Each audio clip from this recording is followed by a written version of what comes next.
I was looking for a new phone on Craigslist and Facebook Marketplace. This was quite a while ago, so it must have been an iPhone 10 or something, back when phones still had the home button.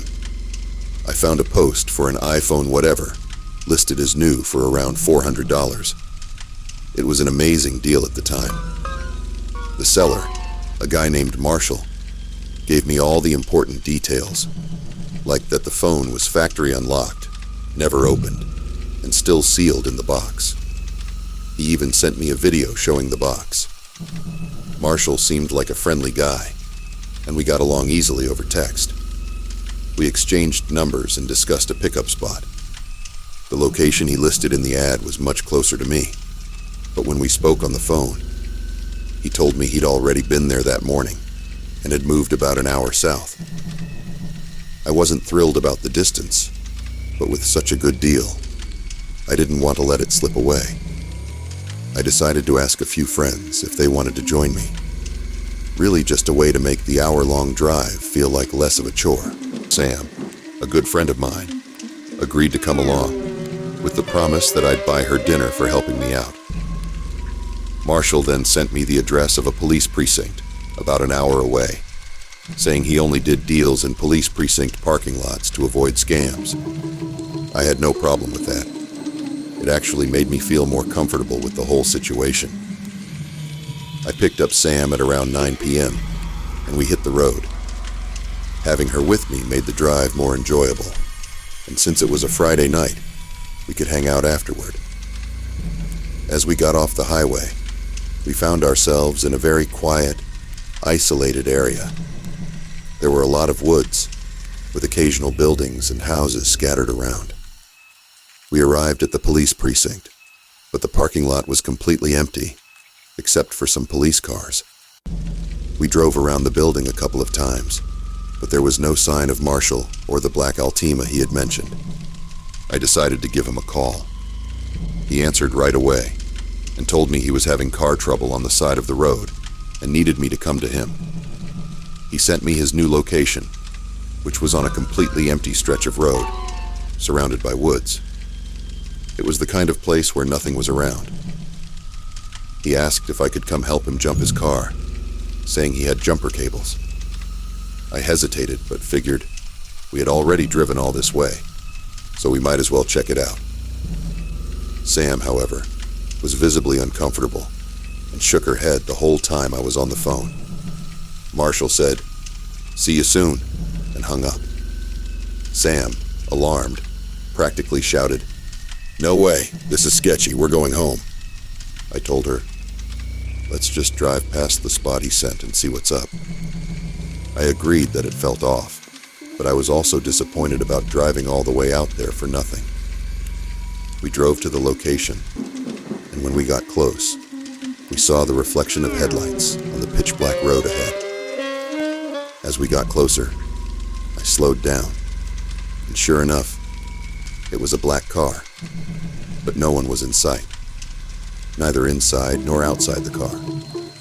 It was really dark, and while we couldn't see into the vehicle, I felt like we should have been able to see someone's head at least. Sam said, "Just keep driving," and I agreed. This is about as sketchy as it gets, I thought. A pitch-black road between two woods, no streetlights, no other cars. Pretty much the perfect place for someone to set up a trap. I drove right past the car without stopping. Marshall immediately started calling me over and over. I ignored each call. Then I got a text from him. "I saw you just pass me. Why didn't you stop? Turn around." I didn't respond. Sam, ever the optimist, started laughing at the situation and said, "Okay, you owe me dinner." I decided to look for a diner nearby, so we could eat and unwind. We found a small, quiet diner, where we were pretty much the only people there on a Friday night. The waitress took our coffee order, when a man in a navy blue hoodie with his head down walked in and sat on a bar stool. He didn't seem out of place, but something felt off. He ordered coffee and kept glancing over at our table. I whispered to Sam, "Don't look now. but that guy at the counter might be Marshall. She looked over quickly, but the man wasn't looking at us directly. A minute later, the waitress brought him his coffee, and he said loudly, "Thank you, darling." That was definitely Marshall's voice. I told Sam, "That's him. We need to pay and leave." I waved the waitress over and whispered that we just needed the check. She asked if something was wrong, and I saw the man glance over. I said, "We just need some coffee for the road." The waitress quickly got the check, and we paid, quickly downing our drinks and leaving the diner. As we got in the car, Sam said, "Oh my God, he's getting up." I glanced back into the diner and saw the guy quickly heading for the door.